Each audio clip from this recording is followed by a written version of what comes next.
বাংলাদেশে বায়োডিগ্রেডেবল ব্যাগের গুরুত্ব। আমরা অনেকেই জানি পলিথিন ব্যাগ পরিবেশের জন্য কতটা ক্ষতিকর, কিন্তু তারপরেও প্রতিদিন আমরা পলিথিন ব্যাগ ব্যবহার করছি।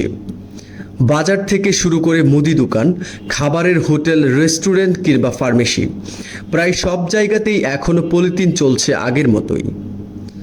অনেকেই জানেন না যে বাংলাদেশ সরকার 2002 সালেই পলিথিন নিষিদ্ধ করেছে, কিন্তু বাস্তবতা হলো এই নিষেধাজ্ঞা পুরোপুরি বাস্তবায়ন করা সম্ভব হয়নি। একদিকে জনসচেতনতার অভাব, অন্যদিকে সহজলভ্য বিকল্পের অভাব। এই দুটো কারণে এখনও পলিথিন ব্যবহার বন্ধ হয়নি।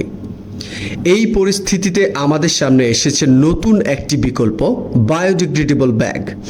এটি এমন এক ধরনের ব্যাগ যেটি ব্যবহারের পর স্বাভাবিক পরিবেশে কিছুদিনের মধ্যেই নিজে থেকে মাটিতে মিশে যায়।